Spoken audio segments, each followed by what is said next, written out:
In a culture that so elevates leadership and glorifies leadership, does it ever get discouraging to be in a second chair role and just accepting that that's what you're called to? Yes, it can. And I'll be honest with you, it has, because I'm not a perfect second chair leader. I think part of it is driven by the fact that we hear over and over again, you can be more, you can do more. You just gotta go to this next level and then you're going to have it. And we don't communicate enough, I don't think, that contentment can be found serving well and just staying put at that level. Welcome to Church 307, Wyoming's online church. We are glad that you are here. It is becoming fall on the plains of Wyoming and getting colder out, but inside our hearts are as warm as ever. Would you please hit the like, subscribe, and share this with your friends so that we can share the warmth that is coming from this? Is it just because of the coffee or because I'm sitting next to you? I think it's the pumpkin spice that just is everywhere that you walk. Radiating heat. It's like Starbucks, grocery stores, pencil shops. They all have pumpkin spice. Everything. That's what it is. Grant, hit it. Yep. Send it. Yeah, it is a pumpkin spice day. Mike, you look spicy. Thank you. I feel spicy. How are you doing? Good. Thanks for joining us. To those of you who are tuning in on YouTube or on any of the streaming platforms that you could be using today, we have a guest that is somebody who has played a major role not only in my development of a pastor, but in the development of many pastors' careers and throughout his career has just played a major role in our denomination and in our district. And so I am so happy to have Wayne Muller. You say Muller, right? I do. Wayne Muller on the podcast today. I went to school with a bunch of Muellers. They always said Mueller, but It's like Bueller, but Mueller, and this is spelled it the same way. But you say Muller. They just get it wrong. They get it wrong. You're right. Okay. It's the accent that they're struggling with. So Wayne is currently, you're kind of serving in two roles right now, right? You're pastoring there in Watford City. And then you are also a district superintendent for the district, correct? That is correct. Yep. Both roles, both part-time, and currently Okay. I'm both serving with younger leaders than I've ever served under. Okay. Yep. And you have pastored before that in many different cities, mostly all around the northern Midwest, correct? Correct. Right. Yep. Yeah. I've only been in the Northwest District, and I've only been really connected with churches as far as a pastoral leader in the church, just in North Dakota and South Dakota. Okay. And you are not slowing down anytime soon. You're just still running. I slowed down for about 3 or 4 months, about 3 years ago. And I decided after I got my desk cleared off and my files rearranged, I had too much time on my hands. So I wanted to do something else. Nice.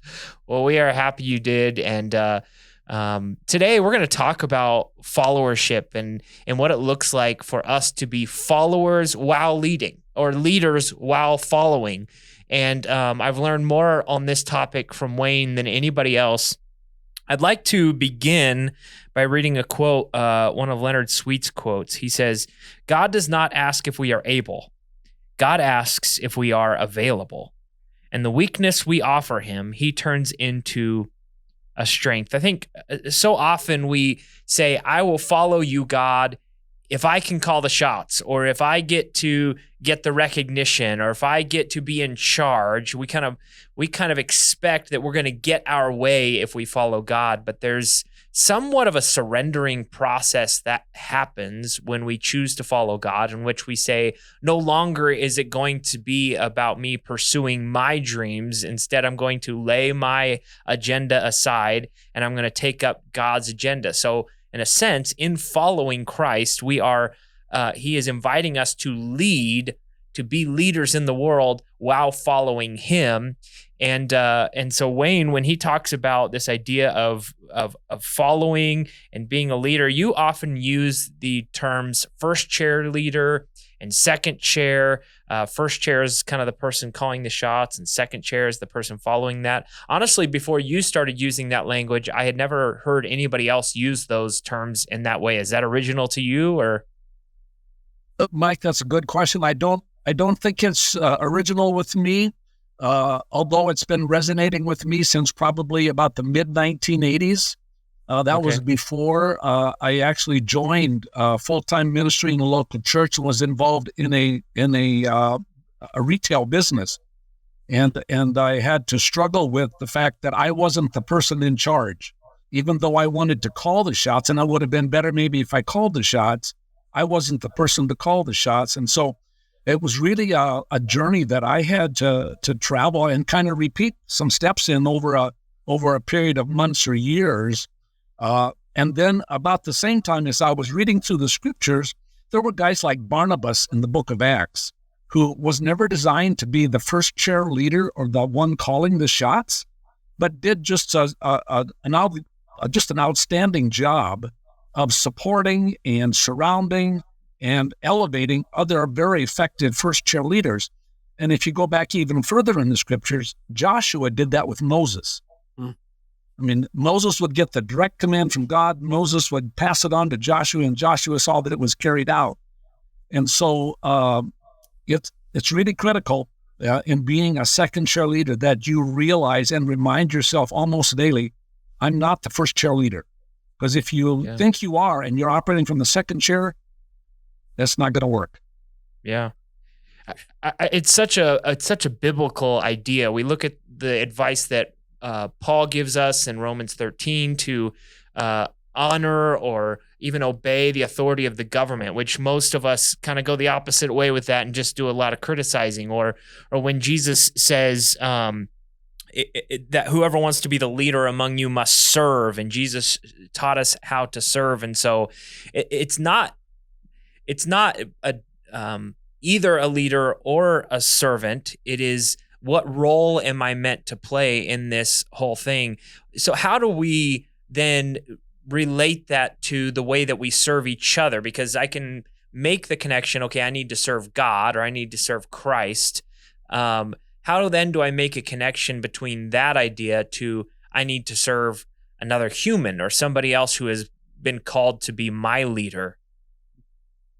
That's another really good question. And I think I would begin by saying that as a second chair leader, and that's the way I classify myself in both current roles and assignments, I have to practice that servant leadership at home every day. And by that, I mean I need to have practical and tangible ways to serve my wife, my adult kids, my grandkids, my neighborhood where I live, because the way I am in private will always come out in the way I lead in public. And if I'm not a servant on a 24/7 basis, I won't be a servant to my first chair leader when I'm on the clock working for that organization or for that leader. And so my go-to wonderful passage would be in Philippians chapter 2, where Paul talks about how Jesus took on the attitude and the persona of a servant and made little of himself. He humbled himself and became obedient. And so just reminding myself, I don't get to call the shots. I don't get to make the major decisions. And how can I do that with the humble attitude like Christ would have me to have? And how can I do that with gladness of heart so that it becomes a joy and not a burden or a task that I just have to do? With that, because you have students that you do interviews with for, what's it called? The ordination? DBMD. Yeah. I was thinking why you're saying that, because like in your household, I mean, you're serving alongside your wife, but you're kind of a first chair leader within your house, maybe, or at least I would think. It's kind of more of a question, I guess. But in life, your students are second or third chair leaders, but at some point they're hoping to become a first chair leader of their church. They might already be a first chair leader inside their house, but then when they get into a different spot, like how do you? I like the servanthood aspect you're talking about. Like, how do you train people to? In some spots in life, you're going to be a first leader. In some spot, first chair leader. In some spots in life, you're going to be a second chair leader. Like, how do you communicate that? If I'm not understanding it correctly, like. Maybe you could explain it to me. The No, green. Mitch, I think you have a pretty good understanding, or you're setting up a pretty good scenario. I think as we go throughout our day to day, our week to week, month to month, we move in and out of the first chair, second chair. But I'm talking primarily about where we give the prime time of what we call our calling or our purpose, and what that looks like. I think in order to do a second chair well, you have to understand that on a very limited basis, are you ever in the first chair? For example, over the last 25 years, I have been put into the first chair probably 3 or 4 times, either due to a sabbatical by a leader or a health crisis on the part of a leader. And I have to realize, okay, now in these moments or in these days, I'm in the first chair. But when that first chair leader rises again, I need to just as easily blend back into that second chair so that there's no competition for the first chair. And so I think we have to look at, and the 2 words I would use is, how can my ministry as a second chair complement and complete my first chair leader's role? And where does it compete? And I need to stay away from the competition and focus on the completing or the complementing of the role that I bring, the gifts that I bring to the table. How can I do that in the best way so that there's a clear designation that that person is the first chair leader, and I and any other second or third chair leaders are not the leaders. Wow, we have leadership in our areas. Mitch, like you mentioned on the ministerial development process, I was given a lot of leadership, almost bordering on first chair leadership there. But the final decision was never left with me. I knew that there was somebody above me that had a final say over what I was doing and performing to carry out those functions. And my go-to had to be, I'm a second chair leader, even though it looks like I'm the first chair. Gosh. In a culture that so elevates leadership and glorifies leadership, does it ever get discouraging to be in a second chair role and just accepting that that's what you're called to? Yes, it can, and I'll be honest with you, it has, because I'm not a perfect second chair leader. I think part of it is driven by the fact that we hear over and over again, you can be more, you can do more, you just gotta go to this next level, and then you're going to have it.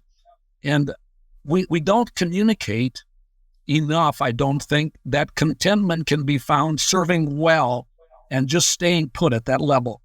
Once I understood where my spiritual gifts were and continue to be, and where my leadership level is and is not. For example, I am not a creative, dynamic, vision-casting first chair leader. I couldn't be. That would be... I would cripple whatever ministry or organization I would be leading, because there would be people smarter and more creative in the room than I am. And it wouldn't be long and they would say, we've got the wrong person at the first chair. And so I think, first of all, you have to know where God has gifted you. And part of that comes from, what are other people saying about the second chair leadership that you're already doing? And then letting those affirmations be the reward, the takeaway for the day, to say, Mike realized that was done well, and it was finished, or Mitch saw that and it was done well. But when we compare ourselves to what other more capable leaders can do in different domains or different areas of influence, we can easily set ourselves up for both discouragement and great disappointment. Yeah, we really have to watch out and not do that. For example, my current role on the district leadership team, I'm one of about 4 or 5 second chair leaders, and the others all have very unique and different gifts from mine. But I'm the only one that has the gifts that I have. Right. And so for this season, I've been invited to sit at that table and to exercise those gifts and to use my leadership influence in the best ways that I can. But it can be, here's another thing that I don't think first chair leaders know enough. Oftentimes when you're in the second chair, the only kudos you get can come from the first chair. Yeah. And if they're not on the lookout for that, and they don't watch and return some of that, and just say at the end of a big push on a project or a strenuous ministry season to say, we wouldn't have gotten here had you not done X, Y, or Z. And that goes a long ways towards filling that void that we all have to be appreciated and noticed and valued. And so, yeah, I would encourage first-year leaders, watch for genuine ways that you can help your second-year leaders avoid that anonymity. I think one of the reasons why I have in the past been discouraged in second chair roles that I've been placed in is one of my weaknesses is contentment. Like I don't ever feel content. I'm always wanting to charge the next hill or take on the next challenge. Like I'm just always wanting to push forward. And when I'm in a second chair role, I feel a little bit like I'm waiting. Like I'm needing that first chair person to take a step. So then I can finally take a step. Is there ways from a second chair that you can continue to pursue ideas and goals without feeling like you're stepping on the feet of the first chair? Yeah, I believe there are, and I believe I've discovered maybe 2 or 3 of those. I'll tell you one first of all that I wouldn't encourage you to do. This would be a mistake that I made a number of years ago, not under the current leadership I'm currently serving with, but an earlier one. And we were having a team building day, and we were talking about how we were going to deploy the team members we had and who was going to be doing what. And I just blurted out what I thought really bright idea of what would help this person we were discussing really hit the target. And it came across so bold and so brash that it just took all the oxygen out of the room. And my idea was shot down, and I felt humiliated and embarrassed, and I determined I would never do that again. So my approach would be, in this day, would be rather to ask 1 or 2 very thoughtful but leading questions with an intention in mind. I'm asking this question because I want us to go to this conversation. And so to creatively ask a good question and then say, would it be possible if, or I wonder how it would work out if we attempted to go this direction, so that your first cheerleader is not directly challenged, but realizes that you've been investing some mental horsepower to think and to say, I've got something to offer. Are you ready to hear what I have to say, or is this not the time? And I think the second part of that then is you have to know the timing. If your first cheerleader has been in an intense period of unusual overload, it's not a good idea to come up with a new idea. That season needs to dissipate a little bit so they have a chance to be open to a new idea or a little bit altered direction. So being aware of how your first cheerleader is doing, what your second chair gets to do, you get to see a lot of things right up close. You get to see when your first cheerleader makes a mistake or what looks like a mistake to you, or when they're being challenged by another strong person who really doesn't have a seat at the table. And you can offer something from a different perspective because you're not directly involved in either that conflict or that leadership decision, but you can give input. First chair leaders are flawed people, like all people are. And first chair leaders disappoint their second chair a lot. I know that's true. And so has there been a season in your life where maybe you lost confidence in, or you were discouraged by a first chair leader? And if so, how do you kind of push through that? And how do you react if you begin to lose confidence in your first chair leader? Wow, that's a tough question. I want to be careful with my word selection here because it's just critical. The older I get, I think the wiser God is helping me to become in what I express. I think, and I believe that the first right step when that situation is developing and that scenario was forming is to take time to stop and pray and say, okay, where have I missed it? In other words, do an internal examination to say, where has my heart been? Have I just been looking for my leader to disappoint me? Have I been watching for that little mistake that he or she made that I didn't support? Or have I been mumbling to another second chair leader or somebody else on the team when I should have been affirming my leader? So I think doing an internal evaluation first to say, okay, how much of this is my responsibility? What can I do, or what could I have done to keep this from happening? And then secondly, to be honest, and if I have been guilty of anything there, to be enough of a leader to go to my first chair and say, hey, this is what I've been thinking or saying, and I was wrong. And I apologize for that. Wanting to serve your first chair leader is a wonderful way to restore the relationship. Now, he or she may never get back to become that first chair leader that I need them to be. But if I get to that point and I'm convinced of the point that really my heart was clear, what I did was because of what God was motivating me to do, but I still can't support that first chair leader, then I need to look for a nice way to write my resignation note. And I need to remove myself from the team, or at least offer to remove myself from the team. The first chair leader is there for a reason, and they have been selected, chosen, been granted authority either by another leader higher up or by the organization they're leading. And whatever authority I have has been granted to me by the first chair. And if I'm not supporting, I'm the one that needs to look at something different. So I would do an internal examination. I would pray and ask God for next steps. And then if we couldn't get on the same page with caring conversation, I would be the one to resign and move on.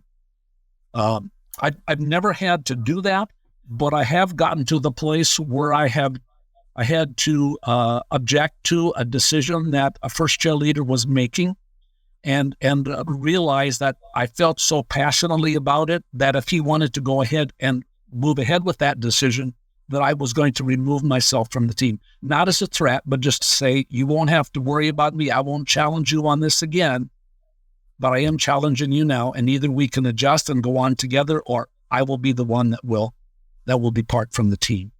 So Wayne, it just sounds like a ton of humility is what it sounds like. Like just prayerful, wise humility on your part.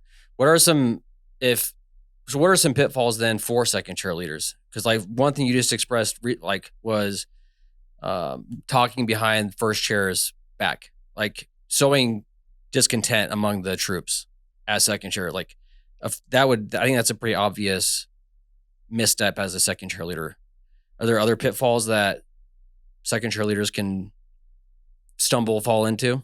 Yes, I think so. At least if I can use myself as an example. One of the pitfalls you can watch out for is recognizing that when your first chair is getting credit for something, you could raise your hand and say, hey, wait a minute, I did most of that. I should be getting that credit, to want. Or you might be, if you're a person that has a lot of charisma and a lot of following, you might say, you know what? I really should have more stage time. Wherever the stage is, I really should be on the platform where people can see me, because after all, look who I am. Those things. I think a couple of things more subtle. Watch out for people who look like they really appreciate the team, but they keep trying to give you little bits of itty-gritty, nitty-dirty bits of information that they want you to do something about. I call that poison. Sure. And if we allow ourselves either to listen to or to do anything with that poison, other than to direct that person, you need to go talk to our leader, and I will go with you to make sure that that happens, but I'm not going to communicate that for you. So people that look like they have good intentions, but actually want to undermine the team, we have to watch out for those. Not everybody that looks like they have the right attitude and motivation for being connected to us are looking out for what's good for our overall mission and organization. They don't understand our purpose. They don't understand the intensity of the things that we deal with and the sensitivity of the people that we're leading. I think one of the things that has been most discouraging to me as a pastor is there are so often people who come to me and say, here's how you should be leading the church, or here's a ministry that you should be doing, or here's an idea that you should adopt. And man, that voice is just constant. Everybody has all these ideas about what you should be doing and where you should be leading the church. And I try to do my best to be open-minded and to hear all that input. I don't believe for a minute that all the revelation that God has for our church is going to come directly to me. I believe that God can bring that through other people. But there are times when we come to the conclusion that that is not the direction that God is leading us. Right. And people so often in that instance will choose to either back away and disappear, but more often they just leave the church. Well, I told you should do this and you didn't do it, and so I'm leaving. And I think that's been one of the most discouraging ways that people leave, is because I don't do it the way they think that I should do it, then they don't feel like they can be a part of the ministry. And I can see that kind of discontentment coming from second chair, first chair relationships a lot, because my second chair is Paul Boffman, and he's incredible at it. Like I can't complain for a second, but there have been times in our relationship where he's felt like we should go one direction, and I felt like we needed to go a different direction, and we've been able to come to a conclusion together in our in leading together as a team that we have always come to a conclusion that I think we agree on. But what do you do at a time when you just can't agree? Like the first chair thinks we should do this, and maybe it's not an issue of confidence or respect for the first chair. It's just a disagreement in the direction that we should be going. I think I'll answer that question, Mike, with an illustration that I think might be germane to our discussion at this point. And that being, sometimes it's not necessarily just the difference in opinion between the first chair and the second chair about any particular decision, but rather it might be something to do with timing and how critically time sensitive the next step is. And there were a couple of occasions where we were working with a couple of local churches and possible transitions on church staffs. And my first chair leader was of the opinion that now was the right time and we should pull the plug or make the decision now. And from my vantage point in the second chair, I encourage us to give it a little more time, sometimes just a month or 30 days, and sometimes maybe like for a 3-month period, just to say, there's really nothing more to lose here, but maybe something significant to gain, even if it's just investing in the leader that we're maybe going to have to make a decision about. So just being aware of just the difference in timing, maybe your proclivity to decide now and act in the next 5 minutes versus your second chair's, you know what, let's give that more thought and prayer, then we'll come back and make that appropriate decision at that time. Yeah. You've referenced Isaac Smith, I guess not in name, but Cat's out of the bag now, though. So one of the things that I love so much about his leadership is he regularly says to us pastors, he'll block for us. And the amount of confidence that we get knowing that our leader, that the person that is calling a lot of shots in our roles, is somebody who's going to have our back if we make a mistake, if we try something that doesn't work, if we go out on a limb, that if we fail, he's going to block for us. And so I think there's something to be said about that public unity, that behind the scenes, Isaac could come to me and say, hey, here's where I think you got it wrong. But outwardly, publicly, he is always on my team. And I've kind of tried as hard as I can to have that approach with my team and to say, when it comes to outsider attack or people disagreeing with the way we do things, I will defend my team always. Good. Would you say something to the second chair leaders about how they represent well the team that they're on? Well, yeah. I would say do that enthusiastically, do it publicly, do it often. Don't fake it, because people can identify when you're just using flowery words. But God always gives us insight to see those things that we can give affirmation to and publicly support. And The more you do that, the more you're getting leadership coins in your own pocket as well, because that's what you want your first chair leader to do for you. And then on those rare occasions, and only ever in private, do you address a concern you have with your first chair leader. Don't ever do it in front of the team, even if it's a team thing. If it's something between you and the first chair, that needs to be a private conversation, so that leader has plenty of room to explain or to defend or to critique back without any other opinions being involved. So always affirm enthusiastically and celebratory in public, critique quietly and confidentially in the private place. Mm-hmm. What do you do for yourself in a second chair in order to make sure that you stay in a healthy place in your support of the team, in your support of the first chair, and in your pursuit of the mission? Good question. Things that I'm trying to do currently. A good friend of mine told me 25 years ago, leaders are readers. So I read a lot. I listen to a couple of leadership podcasts a week. I'm still a John Maxwell fan, and I've taken a liking to Tom Rainer and his Church Answers podcasts. And then I, in order to keep better connected with the international church and not just in our own denomination, but I do a weekly podcast with a ministry called Run, R-U-N. And it's an extensive house church ministry around the world, especially in third world countries. Along with that, I try to take care of myself physically. I'm not a runner anymore at my age. I'm a walker. But I try to walk 5 or 6 days out of 7 and get a few miles in every day. I try to get adequate rest. I try to limit the amount of Mountain Dew that I enjoy, so that I'm not sapping my strength. And then maybe one of the most valuable to me, and we've just been doing it the last 3 years or so, but just the intimate moments with my wife in Scripture, where we talk about where we've been reading. And then we share in our prayer responsibilities. When I get to a team meeting, I try to speak very little and listen a lot. I need to catch the heart of what my first chair is facing, so that when the agenda is over, I know how I can support and how I can pray, and maybe how my gifts might add to what's being served on the table as far as what we're offering whoever we're serving.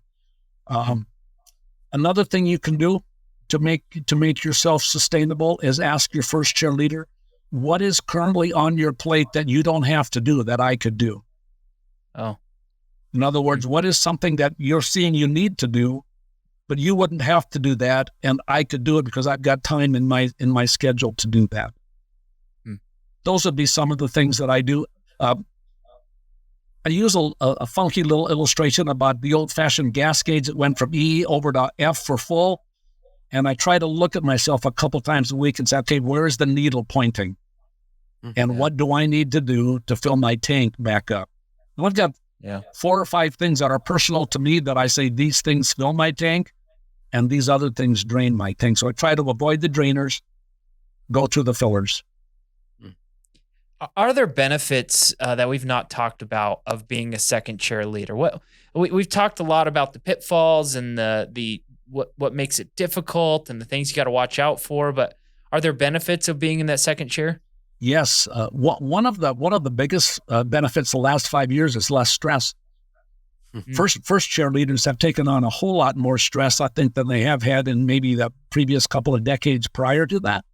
And so being in the second chair, I don't have the number of decisions coming to me like a first chair leader. And very few people are waiting for me for the big vision picture of what we need to be about and what God is challenging us to do. But on the really tangible side, I get to celebrate the same victories the first chair gets to celebrate. I get to watch when the team crosses the line. I carried the ball for 5 yards or whatever, and my team scored, and I was a part of that. I get to hear stories of life transformation from people within local churches and how God is transforming leaders in our local churches. I get to hear those life change stories. Another very tangible takeaway for me is I've got time in my schedule that a first chair leader doesn't have. I can linger with another second or third chair leader that a first chair leader may not have time to do. And so if I need to spend another couple hours, nobody's waiting for me to do something next. I can linger and learn from that one and add value to that person. I think those are gifts that second chairs get that a lot of people don't get to see. Yeah. What I think you or Mike maybe said this earlier, but culture does push, I think, a lot of us to think that we are the beautiful snowflake that the world is waiting for. Or like that we should be leaders, that we deserve the leadership. What are, maybe you kind of answered this already, but what is it? People? Is it relationships that you would look to for wisdom to be okay, like with taking a second chair leadership role? Is it your relationship with Jesus? Is it your conversations? Is it your reading? Is it like what would be some good avenues for someone to look into to answer the second chair leadership call? Yeah, good question. Dan Ryland, who I think just recently stepped down from his leadership role at 12 Stone, has been another, I think, really effective second chair leader in our denomination, and has served under a couple of really high profile, high potential first chair leaders. Dan's book, Confident Leader, would be a good place for an aspiring second chair person. I wouldn't encourage someone to become second chair because they doubt their gifts to be a first chair. They need to be confirmed in their own heart and mind that God is calling them to be a second chair, that they see themselves as being completely fulfilled in serving in the second chair. If they've got first chair gifts and anointings and giftings, go for the first chair. We need strong first chair leaders. We need powerful first chair leaders, but Sure. we need a whole bunch of other second chair leaders that know how to care for people, know how to live a life of integrity and humility and authenticity, so that people can see that it's not a grasping to see how can I get to the next step on the stairway to the top, but to know that this is my landing place. God has given me confirmation. I'm going to stay put there. I think taking your spiritual gifts inventory, going through the Enneagram process will help with that. Just knowing how God has wired you, and then paying attention to what other leaders have to say about the gifts that you bring to the table. God will put it in somebody else's mind and lips to say something to you that will help confirm, I'm going to be the best second chair leader that God has called me to be. And that's really the motivation that I function out of on a day-to-day basis. I can't preach like Wes. I can't preach like Isaac. I can't preach like my former pastor. I don't even like to preach unless they say, hey, I need a Sunday off. Will you come preach? So, you know your gifts. You know what fills your tank. If you're married, listen to your spouse. He or she knows. He or she knows. And then practice it at home. If you can be a servant at home, you can be a servant in the workplace. If you can't do it at home, amen to that. Do it in the workplace. Yeah. So I think that's so powerful. And I talked to so many people that are discontent in their current situations, whether it's a midlife crisis or some other just feeling of unsettled in their life. And I think often it's because outside voices have spoken to us what we should value and what is important. And culture tells us that the first chair is the most valuable chair, and so we should be going after it. And I think there's value in just being content in what God has called us to play the role that God has called us to play. And so I just want to say thank you to you, Wayne, in allowing me to learn this lesson over the years. Is there any other question that we should have asked that we didn't ask? Any other pieces of advice that you want to give before we end? I almost hate to call it pieces of advice, but there is a question. There is a question that I use infrequently because we shouldn't ask it very often. And the question is, what is it like on the other side of me? And if you're serving in the second chair, probably every 2 or 3 years, if your first chair leader remains the same person, you should ask that question.